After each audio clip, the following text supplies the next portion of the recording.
This fan base is amazing. The city of Cincinnati is amazing, and I wouldn't want to be anywhere else. Desmond fakes a handoff, runs to the right. He's got all sorts of room to the 30, 25, 20, 15, 10, 5, touchdown! Bearcats! 20, 25, toward the middle of the field at the 35, and he is gone!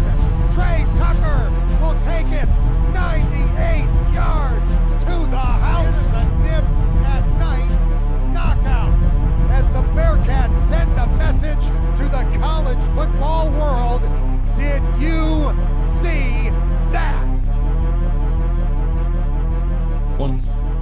Howdy folks, welcome back to Viva La Cats. I am your host Justin Hiles, accompanied by my great friend Steve Maurer, and we are here to bring you the very best of the Bearcats every single week in our standard weekly previews, as well as our post-game Twitter space coverage that you can find live after some important games, which we do have plenty of those coming up. So be on the lookout for that.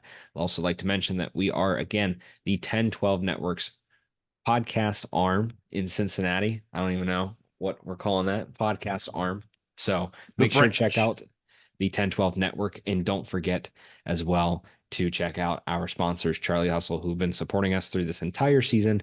Very happy to be working with them. They've got some great apparel, and we're going to give them a little spotlight here later in the show. But to start us off, the Bearcats just won as of like 15 minutes ago. They just played Stetson, 5-point win. It was a close one. Probably should have been farther. Did not cover the spread, but it's okay. We won the game.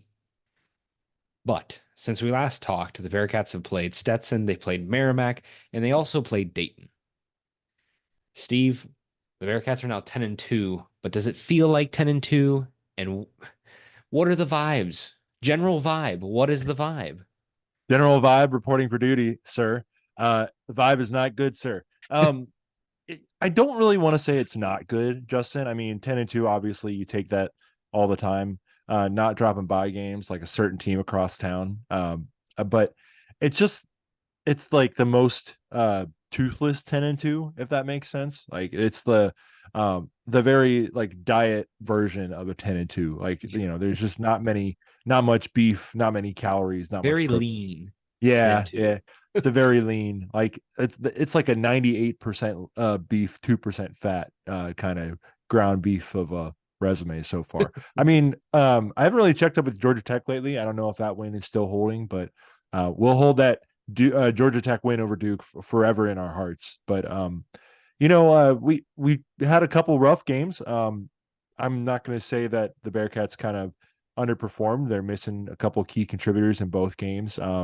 Kind of taking the load management route to this past week against Merrimack and Stetson. But it is a little bit disappointing, though, Justin. And we have obviously not recorded since we watched the Dayton game. For those of you who were there in the space that night, it got a little emotional. Like people were forgot to hit record. So unfortunately, we missed out on that one, but it is okay.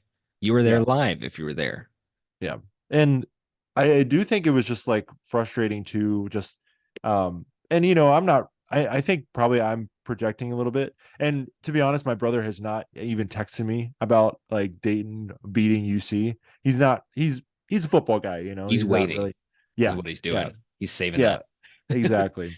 Well, and it's just like, it seemed like that was going to be a good day for Cincinnati to show up and show out because you knew Dayton was coming.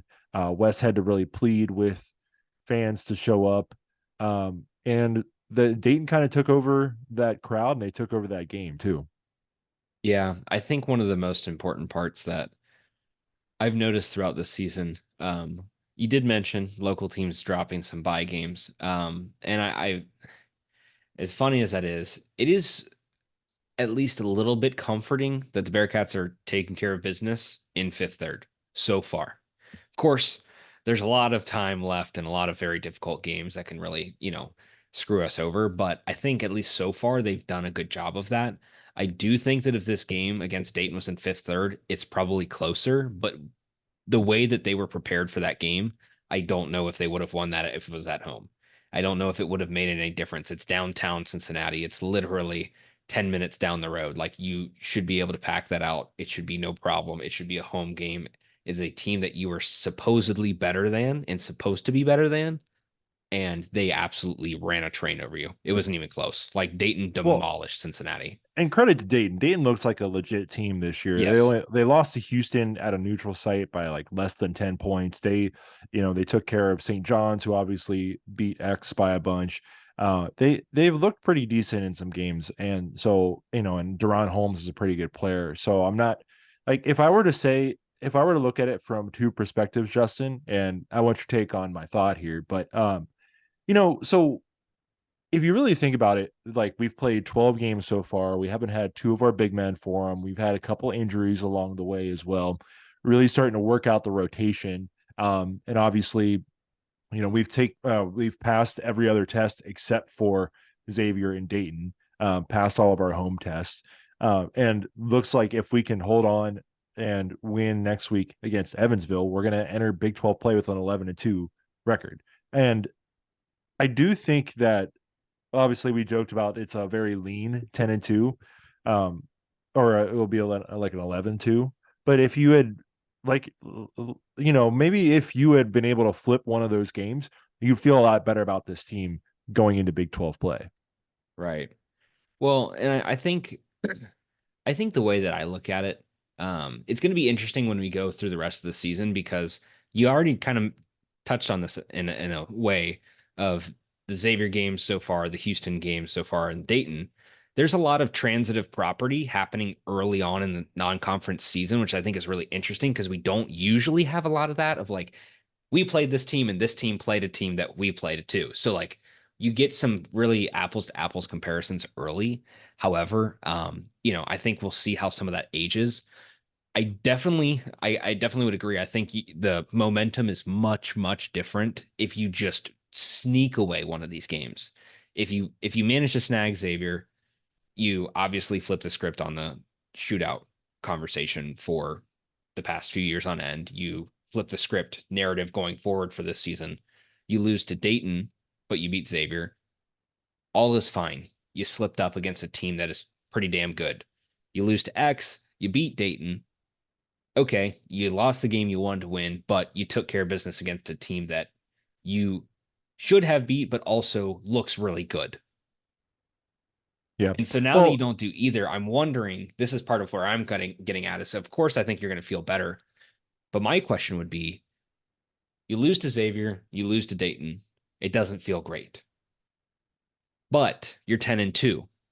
How would you feel about that 10-2 if you beat Xavier or Dayton, but you lost one of these gimmies? Say you lost at Howard, but you beat Dayton. So you're still 10-2, but you beat one of these teams. Do you think that the team vibe feels different? Do you think the fan base vibe feels different if you beat one of the tougher teams, that quad one kind of win, but you lose a game that you should have won? Without question. And I do think it's one of those wins that Wes really needs, to be honest. No one's going to try and fire Wes Miller right now. He just got an extension as well last year, but I still feel like, I mean, you said it, Justin, 2-17 in quad one games. It still feels like he has not had that one win that really unites the fan base and gets everybody excited about the momentum where this is going. And, I was thinking about this, Justin, and maybe Wes is the guy that is really just building this up, and it's coming, but I don't know if he will be the long-term guy to get this going. Maybe, he sets it up, runs it real well, and then I was just thinking about this, Justin. Nick Van Exel or Eric Martin just come in here, just start recruiting like 5 stars, and then we're playing like 9. Actually, no, I take that back. I was watching UAB today play Drake, and I was like, Andy Kennedy, bring him home.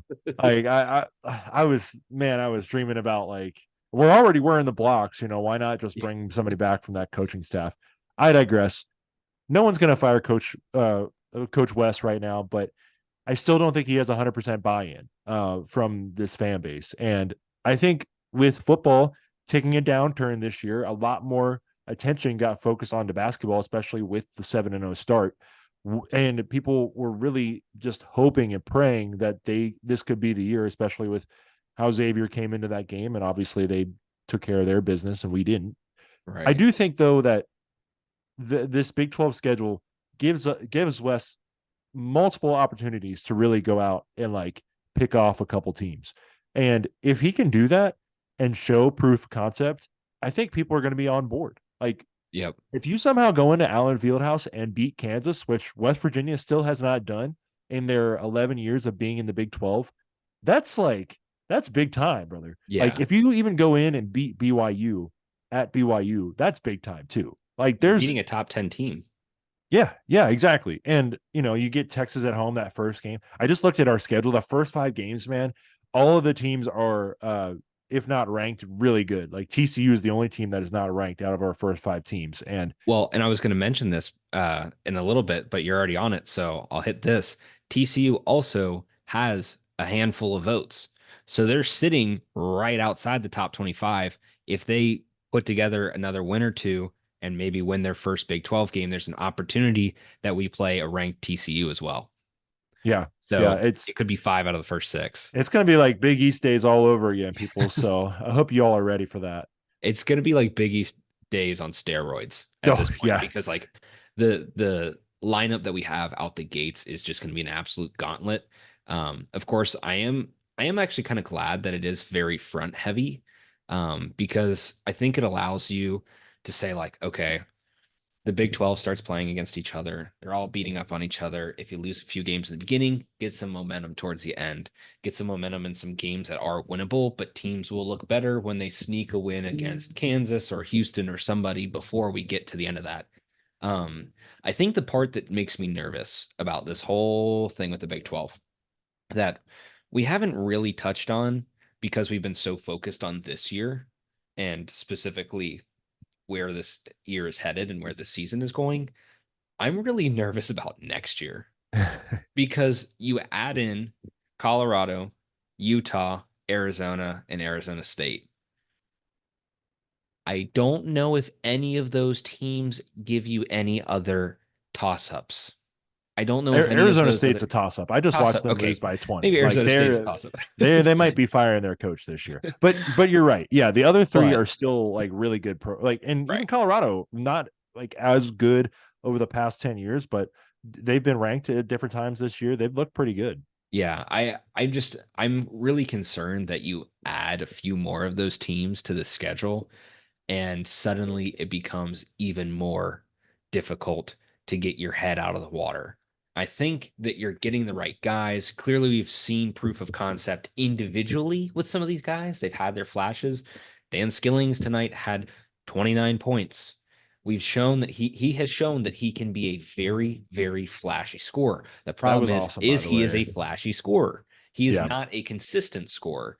And so, granted, he's young, and he's got time, but you need consistent scores if you're going to have the bench scoring be a helpful thing. If you're going to have multiple guys be in double digits, make them the same guys be in double digits.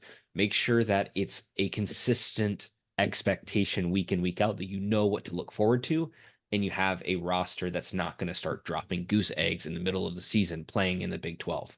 Like, you can't have that. Like, if you want to expect this team to do good, you have to be able to be consistent. It's not even about being good per se. If you want this team to do well in the conference, it's not about being good. It's about being consistent. If you're consistently bad, well, that sucks. If you're consistently okay, you might sneak 1 or 2. And that's where you can kind of start to get away with some things. And this is one point that I wanted to mention. So I put up a poll this week. We had 20 games to go. So now we're at 19 after the win over Stetson.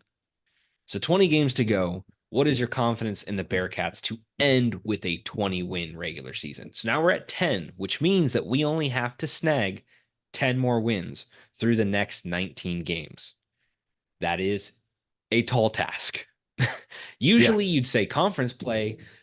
You get to conference play, you got 18 games, you got to win 10.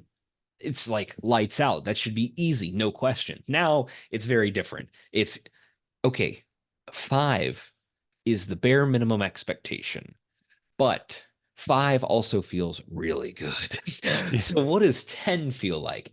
10 wins puts you at a 20-win season. Of course, if you win against Xavier, if you win against Dayton, those really help you out in the long run. Once you get to tournament time, you don't have to do so much infighting with the Big 12. However, you do have a lot of opportunities. You have a lot of ranked games. I think this is one of those things where you're going to find out really fast if the scaling of difficulty is as great as we think it is, which I very firmly believe that it will be just as hard as we think it is. But if it's closer and it's not as bad as we think it is, I think there's a legitimate chance that this team can find a way to play in this conference and not just get rung down to the bottom. But I don't know. Yeah, I mean, you're Wes, you're in year 3. You've got to get something going here, and it can't just be like 4 wins. I feel 5 confident, wins. Justin, in saying that both West Virginia games will be wins because, man, like if there's a stinker in this league right now, it's West Virginia and it's Oklahoma State. So those two, man, I mean, and I feel like I haven't really watched much UCF this year, but beating them last year was a good win for West. Like I feel like you can at least, so there's, let's say we get 4 there, just got to find 6 out of the other 14 games. So, or no, I'm sorry, I guess 5 if we're going to get to 20, because knock on wood, we take care of business against Evansville and you only got to win 9 games over your next 18. Just got to go 500. That's asking a lot. I so know, hard. but It's just yeah, so hard. But here's the thing about, and I've kind of waned between negativity and optimism over the past few months. It's been hard, man. Here's the thing, though, that I'll say that, I want to bring this up. Our guy, Eric Lilly, he's running the Bearcat Bunch on Twitter right now. Great follow. He's really into a lot of the stats and stuff, which as a someone who does data and statistics for their job, I can relate to. So right now, our best lineup, and they've only played 4 games together, but we got Jizzle, John Newman, Skillings, Lukosius, and Bandego. 97 offensive rating, which is really high and really good. Not so great rating right now of collection of 5 players, and it's the 5 players that literally started the season together. Day, CJ Frederick, John Newman, Odie Oguama, Victor Locken. They have a 17 offensive rating together. So 17?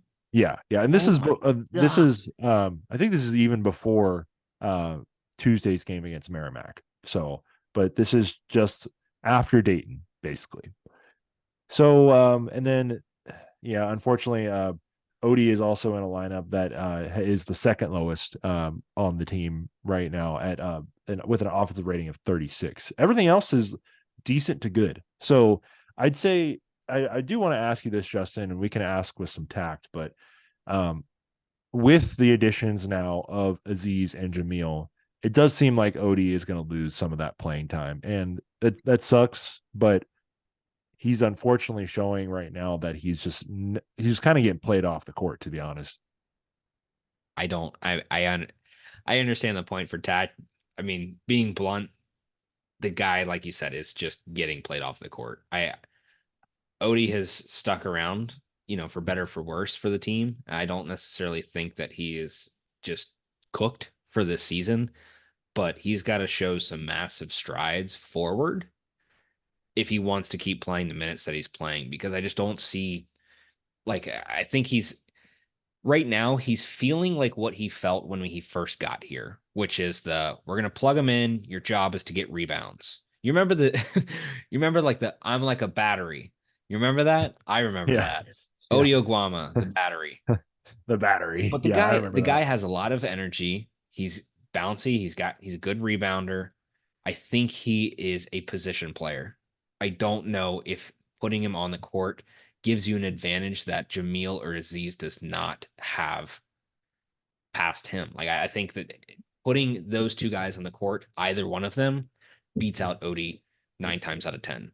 I think he does a good job, but I feel like we're in a position now where you have the depth there. You got to put him back a little bit. And honestly, I think this is one of those important things that you start to look at, especially once conference play starts. You start to narrow down your roster, and it's because, hey, these guys are, good and we want to win games, but also you narrow down your roster because once you get to a certain point, you got to make sure you stay healthy. God forbid something happens to any player on the team, you have to have a guy behind him who can step into that role. And so if, Aziz has clearly already shown he had some back problems. Of course, some simpler games, you're hoping they're wins, they're gimmies, but you're going to sit him. And so if you get to a bigger game in the Big 12 and something happens like that again, where he needs to sit out a game or two, you have to be able to plug OD in. You got to make sure that he's healthy.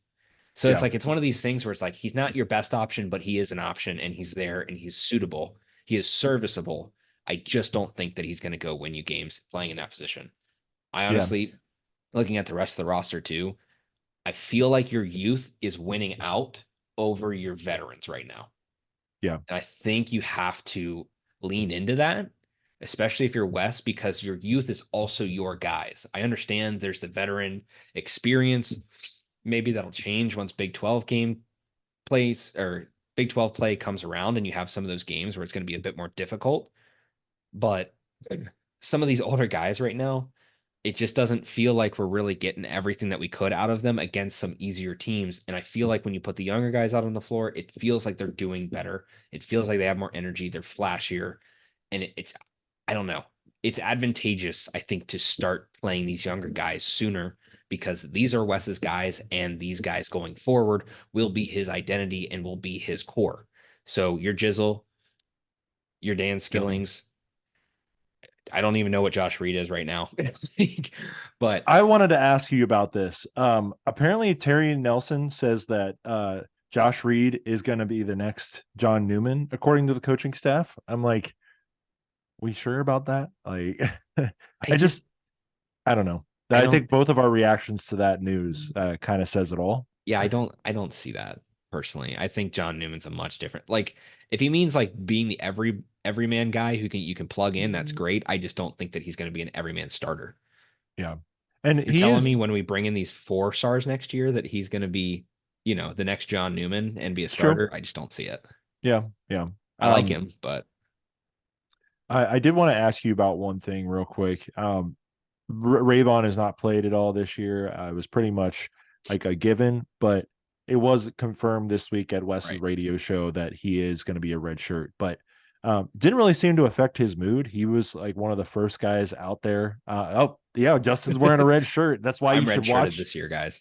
Yeah, that's why you should watch the video. Everybody, go to the YouTube at Viva La Cats on YouTube. You got to be watching. Our facial expressions are great, and I shaved for you all this week. Okay, I didn't. No, for no other reason. No, I even got a haircut too, Justin. How about that? Like there's a holiday coming around or something. Oh yeah. But I just wanted to hear your thoughts real quick. Like, did you have any worries about Ravon getting redshirted? He didn't really seem to affect him tonight. He looked like completely happy and excited to be on the bench tonight. No, I think that that's one of those things that that's where you got to put your trust in Wes, especially as a fan. Just like, all right, this guy's the coach. This guy brought this guy in here. He got him here. He's probably paying him money. It's NIL season, baby. You're paying players money. He's getting paid to sit comfortable. And then next year, he'll get to be playing some probably heavy minutes. And I would assume, I feel like if you put Ravon Griffith in a game right now, he's not going to be a dud. I think he's going to actually give you some really solid minutes, maybe some solid points. But again, I come back to this point where, okay, you can put him in and he can be a, 3 to 8 point kind of contribution kind of guy. I think he could legitimately do that right now, just based off of what we've seen. If I've looked at what I've seen out of high school from him and what I've seen from Jizzle, you would think apples to apples, these guys should be able to play at a similar level. You would hope that's the expectation. However, there are a lot of guys in front of him. Why burn a year of eligibility for him to just sit and get that experience when he can get that experience in practice and play, watch all the Big 12 stuff, just be a part of it? And then you have 4 years instead of 3. Like, it just makes so much more sense. So I really feel good about his red shirt right now. It's just, he's got to be content, and he's got to stay content throughout the entire rest of the season. If things go downhill really fast in the Big 12 and we're just playing ugly and we're losing some games really big and it's just not even a competition, at that point, does it hurt? Would you really want to play Ravon at that point either? Because then it's like, what's the point? So I think that, like, if we're doing good, you're doing good without Rayvon. If you're doing bad, you're not burning a year. So like it's a win-win situation here. Personally, I think it all makes sense. Yeah. I think the other thing too, and I liked everything you said there. I was listening, I bounced back and forth tonight between the radio and the TV. And uh Dan Horn and Steve Logan talked about this at during their halftime show. Uh mentioned that, he gets a chance to, instead of just put up shots like in warm up and not get out there on the floor at all, he gets to go work out day of the game and just not have that, like, just trying to show his coaches in pregame and in practice that he can do it. And he still gets to practice with the team. So I think that was one of the things that I really noticed just from being able to watch him when he was playing out here in Arizona. Like, even on like that like that prep school team, he was not really playing as much as I thought he might, just because of the level of talent he was. And I'm sure like that's a thing that, he, like, it shows that he took that chance on himself to go out to Arizona Compass and really try to improve his game by playing against these more talented teams instead of just going to win another high school state title like at D3 here in Ohio. I think he's good with the challenge. I like everything that shows about him says he's fine with the work, and he looked like completely happy on the bench tonight. Like he was the first one, like running out to high five people and like was excited. And I he's showing all the good signs of wanting to stay involved with the team. And obviously, I think all the players love Wes. So that's not just like a decision that was made rashly. I'm sure they talked about it. They had conversations. And if Wes, if Wes like said he thinks he could go right now, he's not going to hold him back just to hold him back. Right. We saw first year of Wes, he was letting freshmen just go. So I I'm not really too worried about it, but I saw some UC Twitter this week talking about that, and I thought we should address it. Yeah, like I said, I feel really good about it personally. I don't think there's any reason for concern looking at him versus any of the other guys, that are playing right now. I just don't see the advantage in burning a year. It just doesn't make sense. Yep. And this is actually because I mentioned my point on, how the Big 12 could be up, could be down. You don't really know where you're going to be until I think you're going to get a rude welcome when you play against BYU. And it's going to be again in Provo. As we know, Provo, crazy city, awesome city, but crazy people there for better or for worse. And so, like, it's going to be an awesome environment for them to play in, but it's going to be a rude awakening to play in that environment and then immediately have to play against another 4 or 5 ranked teams after that. And you're talking a top, I guess, 20 team, maybe not top 10. I said that earlier, but they lost to Utah, of course, which all teams are going to lose to. Why do you lose to Utah? But at least that shows that, hey, BYU looks pretty good this year. There's another quality team that you're immediately adding to the conference next year that, again, will just make it more difficult. So with that said, Shout out Gabe Matson. shout out Gabe Matson. And Mikey Saunders too. I don't know. No, he's at McNeese now. Oh yeah, I forgot about that. Which actually, shout out to him as well. Hopefully he's doing well. Yeah. For those of you who didn't hear, I believe he got in a car accident this past week, but he seems to be okay. So good to hear that. But regardless of that whole situation there, you have 1, 2, 3, 4, 5, 6, 7 teams in the Big 12 right now, which are at 10 or more wins. Of course, then you have TCU, Texas, Texas Tech, and Kansas State, all with 9 wins. So you only have 2 teams in this conference that have, 3 teams in this conference that have not achieved 9 wins already on the season. Non-conference, of course, you play some gimmies. Sometimes some of these teams play, like a college hoops classic where you're playing a Duke or you're playing a Michigan State, or you're playing a Purdue, you're playing some tough teams. So far, it seems like everybody's taking care of business in non-conference. We're doing that too. We're going to see quickly, like I said before, that level scaling. And okay, Does our 10-2 mean jack diddly shit when we go to play Houston? Does it mean anything when we play Kansas or BYU or Oklahoma or Baylor or Iowa State or TCU or Texas or Kansas State or Texas Tech? Like it's this whole conference is going to be loaded, and I just don't think that we're ready for it. But I'm still really excited because you have so many chances so early to like get that swing. And remember, this is one of the things that I think is going to feel good about this season because a 5-win season in the Big 12, if it's 5 wins, if you if you win against Evansville, you're at 11-2. If you proceed to only win 5 more games and you sit at 16 wins at the end of the season, if 2 of those are against UCF, 2 of those are against West Virginia, one of the other ones has to be a quad 1, at worst quad 2 win. And it's probably on the road or it's at home. Oklahoma State. Yeah.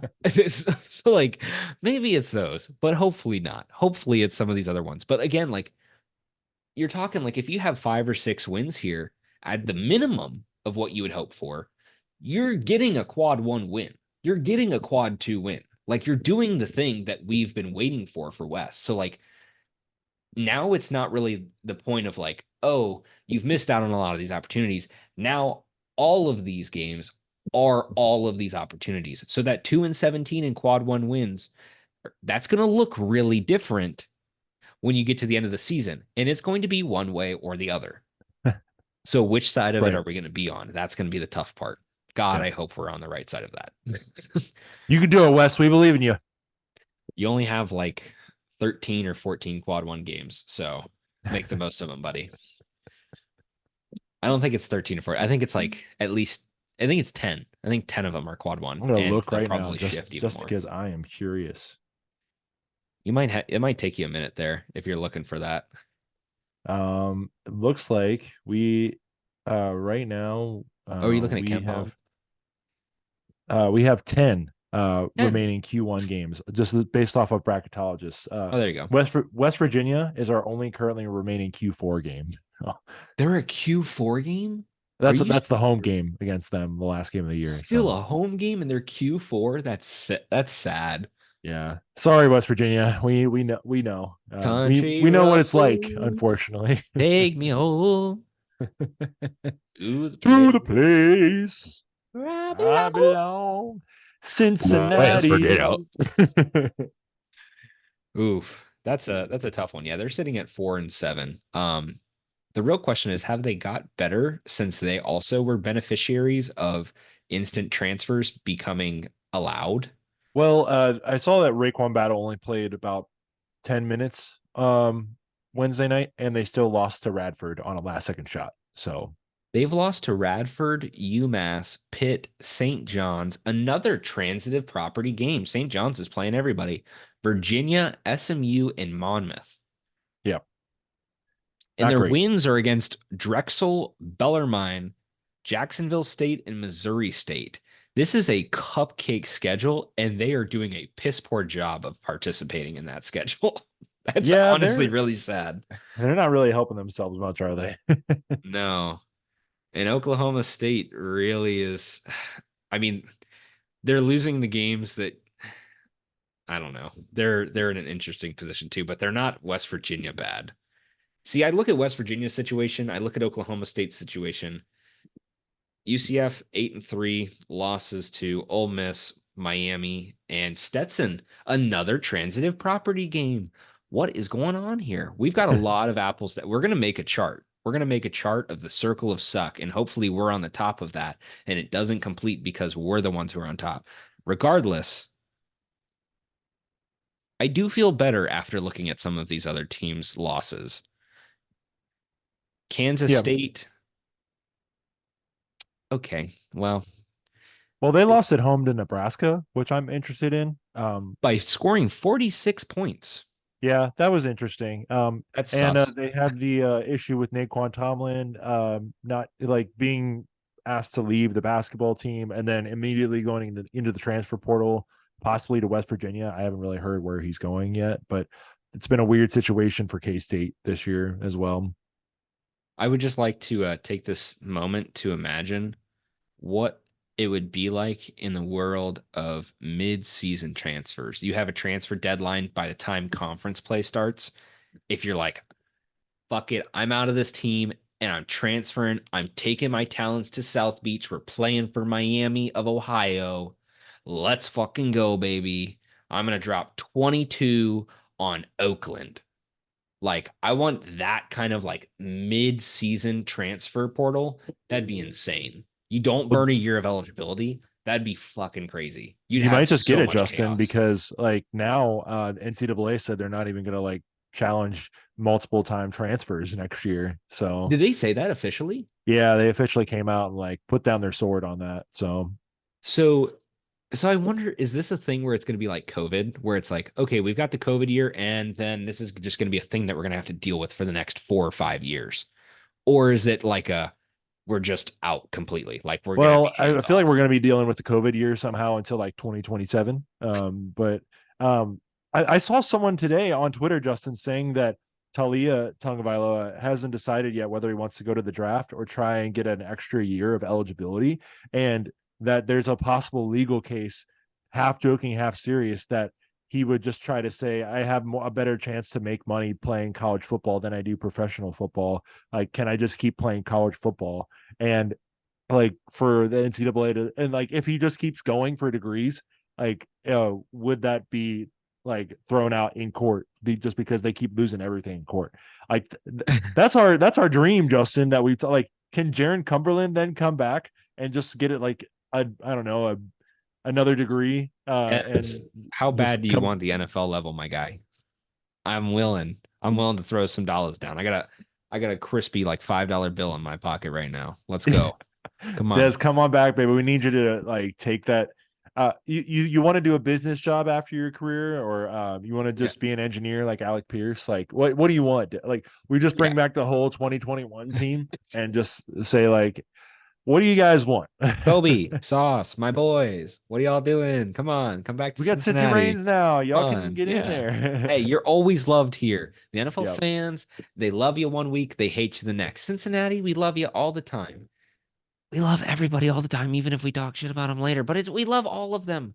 We love all If of you them. wear my colors, I love you. Unless you go to that blue school, then I don't like you. Yeah. Hey, come on, baby. Come on Who's back. going to be the first dude to transfer like directly from Xavier to Cincinnati or well, I guess Sky Guggens already did it, and that didn't really work out for You know us. who's going to be the first guy to do that? Who's that? Olivari, baby. Oh my Wes has already gosh! been on the recruiting trail. He's going to get him. God, could you imagine that? I would pray for Wow. that day. I would And pray for then that he day. makes all his threes against the other team, and then he's hated worldwide among Xavier fans. That would be worth it. That would definitely be worth it. Steve, is it time to transition to the gridiron for Uh, perhaps the last time of the year? of the 2023 year, we're Yeah. going to talk about it next year. Dad joke. Speaking of football, real quick, as we were recording the past segment, UCF officially lost their bowl game. Finished 6-7. Suck on that one, Knights. See, you already beat me to the punch. This is some High laser mind stuff, stuff here. baby. You wanted to talk about UCF. I wanted to talk about UCF. I wanted to talk about the fact that UCF has done this for the second time this season, where they had a massive lead against a team that should have just been business over, and they blew it. Let's go back to the Baylor versus UCF game this year, where UCF had 21, 7, and 7 through the first 3 quarters. So if you do some quick math, it's 28, 35 points. That is 35 to a grand total of 10. That's 35. It was not even 35. It was 28-0 at the half. And then it was 35-0. Sorry, 35-7. 28-7, 35-7. They lost that game 36-35. So this is the second time that UCF has done this season. So if you have a lead, UCF fans, get ready for some misery. I hope it happens more. I sincerely hope it happens more. And I'm so glad that all you bowl eligible words I shouldn't say on a live camera, suckers, should be very excited for your 6-7 season. I'm so glad that you got to go to a bowl game and get absolutely trounced by a bad Georgia Tech team. You're on the losing season just like us. How about that? How's it Huh? feel? You're How's under it feel, 500, huh? baby. Yeah, Welcome to the club. that was interesting. And it's funny just because the night before USF just looks unbelievable Yeah. and blows Syracuse out of the damn water. Destroyed Syracuse. Yeah, and I'm sure the USF fans finally have something to brag about. Is like, what, you couldn't beat an ACC team? We did. Like, what's going on there? So So did we bring on the wrong Florida team to the Big 12? I did tweet back at Locked On Big 12 last night from our account. South Florida should be the next Big 12 member. I was like, No. never. Sorry. Sorry, you No had your thanks. opportunity. You had like a 10-year start on UCF, You and had a 10-year start on UCF, and you had a pretty good chunk of a start on Cincinnati at that too. And yeah, they let all of that wash down to the drain of being absolutely deplorable. the funniest thing about them too is that when they went to the Big East, they brought out like a golden shovel and Oh yeah. they dug out a part of the end zone at UCF to signify that like we're leaving you in the past and we're going to the and we're going to the Big East and like we're never going to play you again.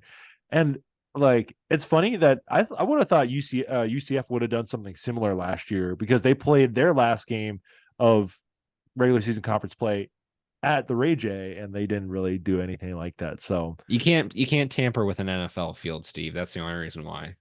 well, apparently the Bucks didn't want to tamper with the field because there was no end zone paint for that game either. So, I mean, are the Bucks really tampering with the end zone in any way, shape, or form? Anyways, heyo, zinger, Baker zinger. Mayfield, what you doing?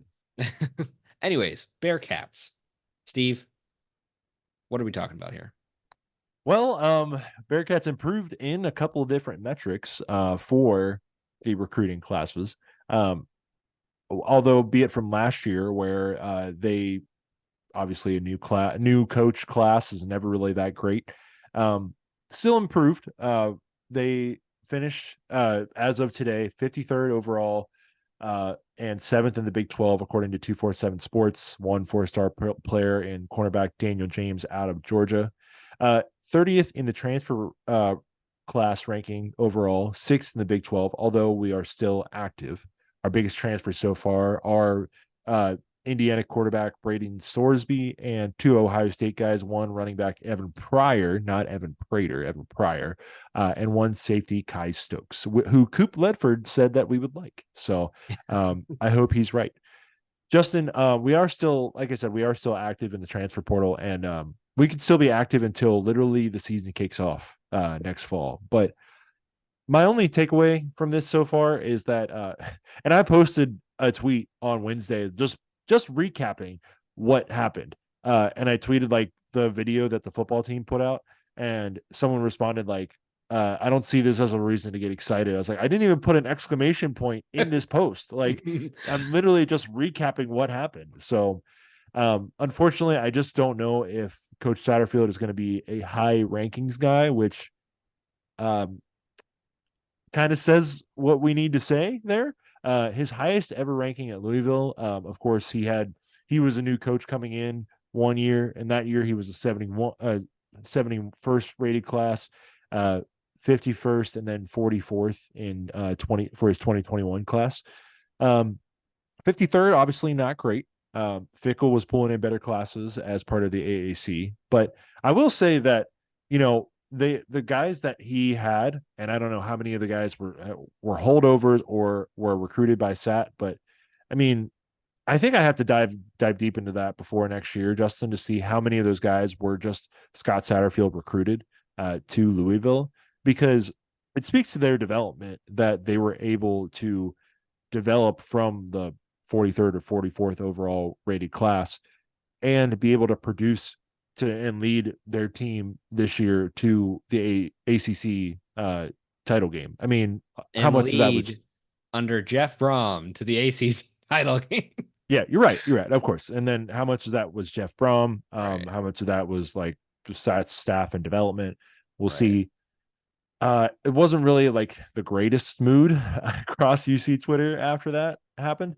I kind of remember just like, past couple of years, Like signing day used to be like, oh yeah, like we got the number one class in the conference, like things are looking up. And of course, UCF is leading the way with the number one class in the conference. But if you can't win a bowl game against Georgia Tech, then what does all those recruits mean? So anyway, though, Justin, I mean, I don't want to be mean, but I kind of think that rating kind of says it all. I mean, you can be excited about Samaj Jones, like maybe he can be come in and do something. You're going to have 3 quarterbacks on campus next year, 4 if you include Brady Lichtenberg, who all are like decent to good. I think Sorsby's like just the projected starter already for next year, but it's unfortunately kind of telling so far of just like what the staff has been able to do when you're able to like your first year in the Big 12. And I mean, they've talked about also like trying to create those local relationships for the 2025 class, because it does take about 18 months to really get in and get to know the local staffs in school. But I want to hear from you. What do you think about this ranking? Oh, where do I begin? Let's put it this way. If this was basketball,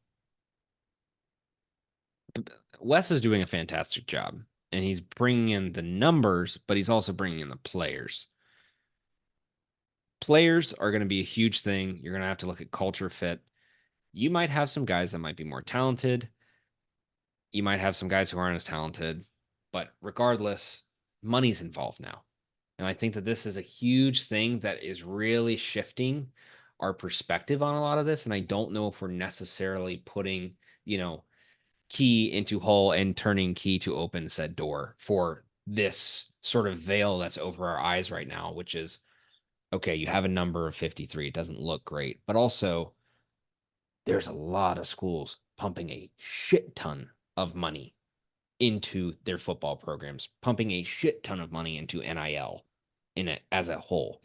And so, however Cincinnati is using that, it doesn't really matter when you compare it to whatever school is next to, until you compare it to whatever school is next to it and you see how much money are they putting into NIL. So I think if there was a really good way to look at this whole system, if we just know the exact number of how much NIL money was spent, which I don't know if we're ever really going to know that, maybe we'll get that, we'll be privy to that information eventually.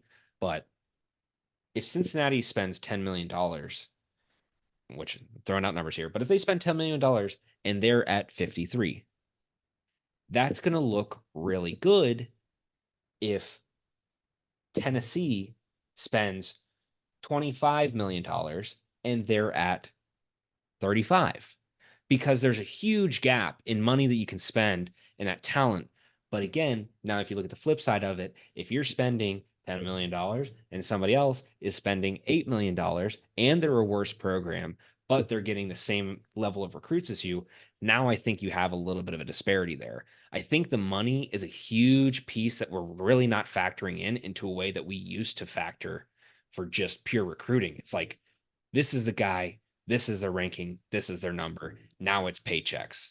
And I think that that's a completely different game that we just have to get used to.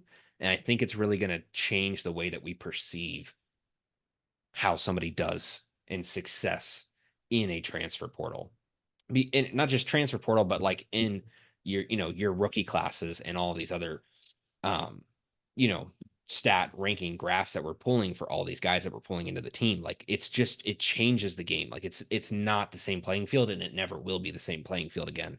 And unfortunately, I think for a lot of teams on the lower end of that talent and money disparity is going to get wider and wider. And so I don't know if it's necessarily a bad thing that we're at where we're at, but I also don't know if it's a good thing. And I don't know if we can necessarily make that argument until we see what happens with this class in like 2 to 3 seasons from now. And that's if Satterfield's here.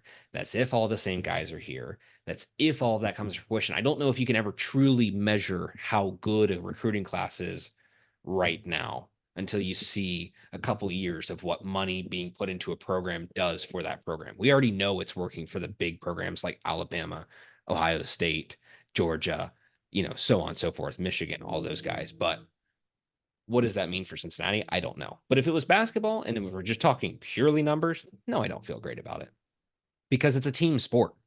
Like your average composite in football rankings versus basketball rankings, basketball, of course, is only going to be one or two guys, but those one or two guys could be, for us, it could have been Jaron Cumberland, or it could have been Gary Clark, or it could have been Jacob Evans. You got a guy who went to the NBA, a guy who didn't play in the NBA. One is in like the top 25 or top 40 of his class, and another one is in the hundreds, but the impact is virtually the same. Football's a team sport. It's completely different. There's a baseline average where all those guys, talent wise, makes a big difference. And it can't just be one guy that's going to really change it. And as much as I am excited for Samaj, I don't think that Samaj is going to be the one turnkey guy for this. It's going to be a full team effort. And so that's a really long-winded answer. I'm sorry for that. But I do feel really Well, I feel I like was we going to just gotta say, pace I ourselves. think we got to pace ourselves. And I think we're just saying all of these things to try and say something different other than the thing that we all think about this current head coach. I'm sure he's a nice, personable guy. I mean, well, we did hear the thing about the radio show, so I don't know. It was his birthday this week too, so again, I just don't want to like And say it's the easiest Christmas. You can't buy a humbug. holiday season. Yeah, I just don't Say want to what you say wanna the say, easy Steve. thing. I just don't want to say flat out right that he sucks and we're going to fire him next year. Like, because I don't think we're going to fire him next year, maybe after year 3, if it really doesn't get turned around.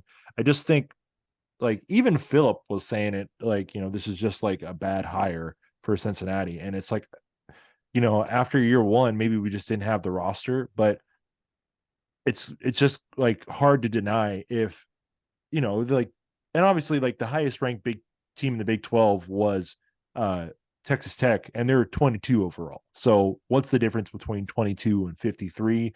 You're still 7th in the Big 12, middle tier. Maybe you can coach those guys up a little bit. But I just like it could be a lot worse for sure. But I think the final number, like fans are just going to see that final number at being 53 is, not great, but it is kind of impressive though, Justin. I kind of noted this, that we have 21 commitments and they all were either 3 or 4 stars. Like, I think that's pretty good. Like, That's to be good. honest, Yeah. just because we have, we haven't really had that before at UC, and that's kind of surprising to see that. And again, Bearcat Bunch, second shout out on this show, but he's mentioned that we only carried 80 scholarships last year. So I'm wondering, if you have those 5 flexibility spots for after the spring transfer portal opens, and you're able to bring in people who can immediately help your team right away, then that's your extra spots. And maybe that's just a thing where we're trying to definitely get the highest guys we can for 21 spots. And just fill in on the back end with transfers, which I like more than what Colorado's doing, because do you see they only had 6 high school commits for the 2024 class? And that, didn't that one kid decommit too that committed on Undisputed? Man, he's not going to be there that long, is he? No, that's a train wreck. I mean, I think what happens very quickly there is people see through the veil very fast. Yeah. People see through all of the BS really fast. As fun as the Dion experience was from the start, I don't know. I mean, you got time. He's got time, but he's also on a clock. You have the expectation of, okay, you're Deion Sanders, so that's fun, but you also have the expectation of, okay, well, you're also a college coach, and now you're in a premier, Power 5 conference, Power 4 now. RIP Pac-12. Congratulations to Washington State and Oregon State for pulling in the dough. I don't know what they got for it, but they got the remaining payout of whatever's left for the Pac-12. I don't know how that works out, but good for them. But regardless, you're in a premier conference, and this is the same thing that I think goes for Cincinnati too. It's the exact same thing. You're in a premier conference, you should be a premier coach. You should put a premier team on the field, and you should have premier performances. You should be good. You should play lower teams and it shouldn't be a problem. You should dominate them. You should play teams that you're used to playing in your conference at your level and go toe to toe every single week. You can't sit at the bottom. I don't think that's going to happen for Cincinnati. It happened for Colorado. I don't think it's going to happen for Cincinnati. I don't think that this is going to be par for the course. I do think that the team is going to get better, but it's going to need a lot of work in this offseason to get good and get good fast because this first year was I would love to call it a year zero. It was not a year zero. Like this was a year one. Like I think we use this excuse for Wes. So like Wes is technically in his year two versus the year zero from like the Brandon era to this. The Brandon era exit was ugly and took a lot of guys with it. The exit from Fick was ugly, but we kept a lot of the core. We kept some of those good guys that we wanted to keep. So I don't think that is necessarily a year zero for Scott Satterfield, especially given the implication of where he was, what the circumstances were, how Louisville felt about him, what his outlook was at Louisville, which was not much of an outlook. It was going downhill very fast. And so I think that he starts off on that year one out the gate the way you would expect a coach to, and he doesn't really get that year of flexibility, and he doesn't really get that, sort of monkey off his back early. He's just going to have to work really hard, and he's going to have to turn some of these, few close score games into some wins. And the wide margin games we had this year are going to have to be close games. He's going to have to convince people that we had quality losses, and he's going to have to win if he's not, if he's not losing a game close, if he's not winning a game close or he's not winning a game large, you have to lose close. This is what this team needs in order for people to like believe that the team can be that. But right now they're looking for wins, and that's all it is. Like they want this fan base wants to see a 1 in the win column and a 0 in the L column. That's what people are looking for. Yeah. And unfortunately, if you can't do that, you're not going to stick around here long because the expectation is to be good. Mm-hmm. And nothing short of that should be expected. Real quick, I know I've just talked for a really long time. I want to mention this one thing that I noted this week. There was this random Oklahoma State fan who mentioned that he basically felt like there was, buyer's remorse on Cincinnati and Houston, but felt UCF and BYU are still their products. I would just like to mention that UCF is on a third-year head coach. BYU is on an 8th-year head coach, and Houston was on a 5th-year head coach. So all those guys in the mix, you had a lot of experience. Cincinnati, and this is also for our fans too, as ugly as it was, it is still year one, and it's in a new conference, and we had a lot of shit thrown our way at one go. Some of the other BYU was 5-7. They're in year 8 of this guy. You either get it or you don't. No shade on Kalani Sitake. Like, good for him, but like 5-7 was not their expectation. They didn't really have any excuses. All 4 of those schools had losing seasons now, officially, with UCF. Yeah. Welcome to the Big 12. Get punched in the fucking mouth. What was the clip like we had over the summer? Like, welcome to the Big 12, go fuck yourself or something? Oh, yeah. Speaking of welcome to the Big 12, Justin, we are near the end of the year, and I think we should talk about some of the things that went on in the year that was Bearcat sports in 2023. So I'm just curious, do you have a one standout best moment for you for UC athletics in the year of our Lord 2023?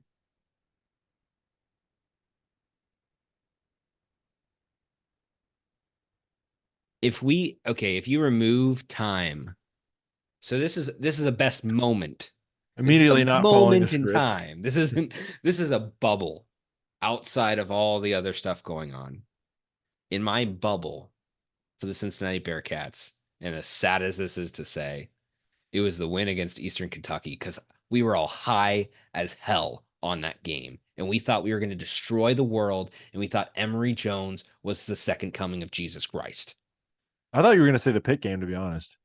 The Pitt game felt great. The Pitt game definitely felt great, and it was great to be on the road.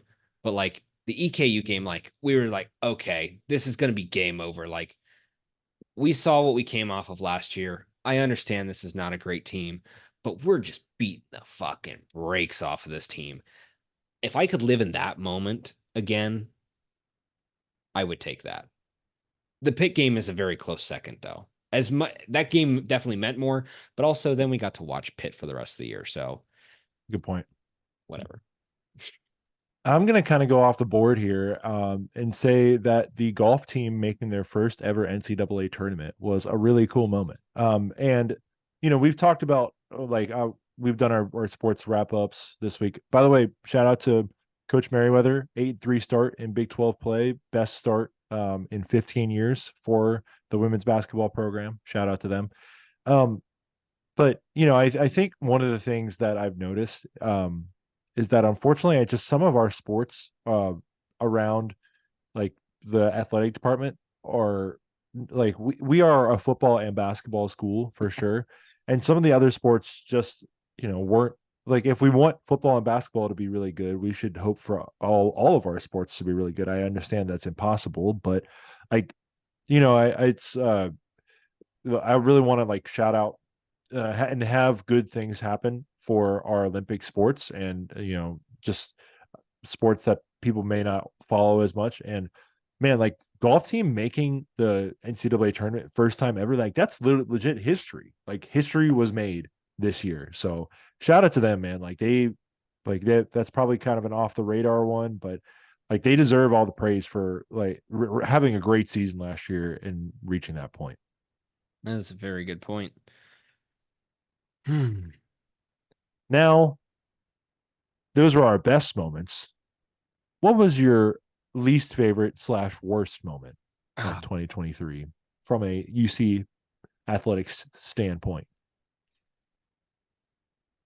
I would just like to add to don't take too much stock in my best moment because I wanted to stay football and basketball centric. Thank you, Steve, for actually finding a good moment. But I have a no, non-football basketball worst moment too. if So. you could live in a moment, this is what I was going with. But the actual best moment, that's still not it. So I went for the what you could live in the moment, and I'm sort of regretting it because it's going to I like sound so that. sad. It's sad, Steve. And a game against EKU should not be our best moment, Hey, but there really wasn't a lot of good I stuff. said on the space last week that 2023 needed to end for Bearcats sports because it was not good to us. This is true. It did not end quite as well as the 2021 season ended. Or sorry, right. 2021 calendar year ended because that felt really good. And 22 calendar year at that too. Shout out Bengals. Worst moment? Does it need to be said, Steve? Do we even need to talk about it? I'll put my money in the Cincy range jar and Wait, wait, wait, move wait, on from there. wait, wait, wait, wait. Hold on. Do you have a pen and paper next to you? I can grab one real quick.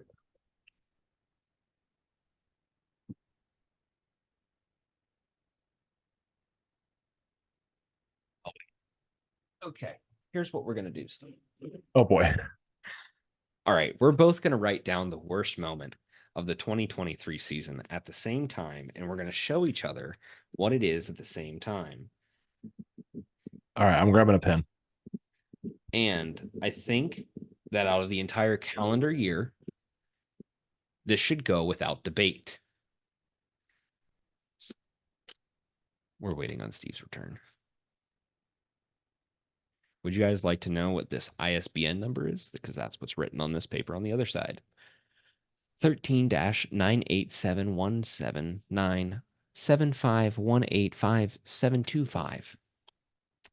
That is a book about nursing. So enjoy that. Steve, are you ready? Maybe.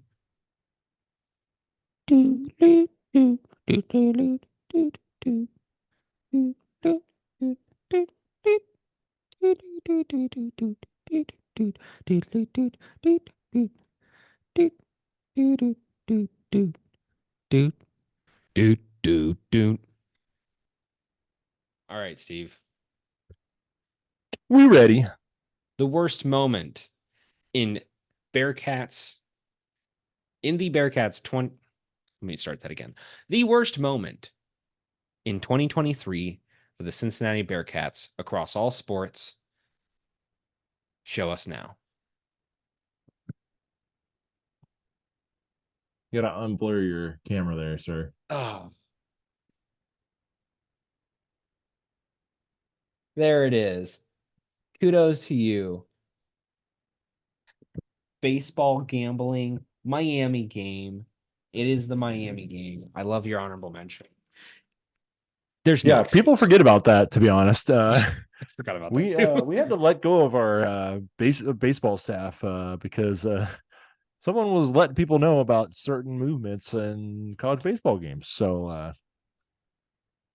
not great, but the first one was as Scott Van Pelt's soundboard would say, not very good. Not very good. Not very good Indeed. indeed. I think that went without question that the Miami game was the worst game on any court, on any field for the Bearcats of any part of the year. It was a travesty. We were bamboozled, run amok, run astray, embarrassed, flabbergasted, Flat out shocked, deceived. awed, disappointed, angry, pissed off, downright fucking pissed. That was a streak that I think there was legal adults. If they weren't legal adults, they were very close to being a legal adult of never getting to see Miami beat the Cincinnati Bearcats, and they ruined it. Thank you, Scott Satterfield. That one's cooked. I still think if they would have fired him that week, people would be like, all right, yeah. I mean, you knew what you had to do and you lost. So We actually said, I think we said in this, I'd have to go back and fish a really long time. Maybe I can make a clip of this if I could find it. I believe at some point during the off season, when we talked about Scott Satterfield, we said, what are your goals for the season? And we said, your one thing that you cannot do is lose to Miami. And what did they go and do? They lost to Miami. I don't care if it was overtime. I don't care what excuses you have. You lost to Miami, and there's no excuse for that. The expectation is to beat the brakes off Miami. And if you don't do that, win. Just win. Win in overtime. Nothing's there. they had a chance to win in regulation, but the game sucked. The vibes sucked. I'm pretty sure, way too many people drinking that night. So at least you did that. Nobody's drinks got paid for that night. Sad all around, man. Very sad. Yep. That was I think we can close the book on that now. We'll figure out the range jar for something else next year. We'll have a new thing for the range jar, but at least we get to close off 2023 with the absolute worst moment and the last time, official last time that we will ever mention the game that shall not be mentioned against the Red Hawks of Miami, Ohio. The worst moment of 2023. Dead and gone. Dead and gone. But you know what's not dead and gone? A certain special deal from our friends over at Charlie Hustle. That's right, the 101215 promo code that gets you 15% off of all non-sale items. It's the holiday season, and the best thing you can do is go over to Charlie Hustle and snag some proper clothing for the proper weather.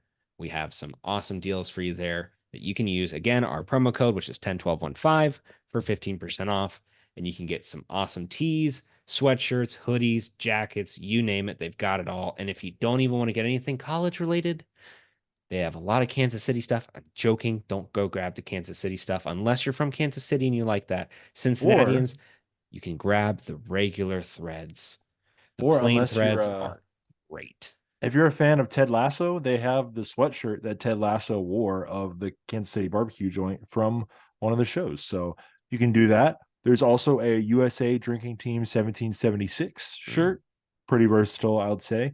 There's also, Justin, a Bearcats shirt on there. It's the Northwest Missouri State Bearcats, but we got to join our brethren. That we do. There is still a Bearcats product existing. Maybe 2024 will bring us good fortune in a Charlie Hustle Cincinnati official short shirt.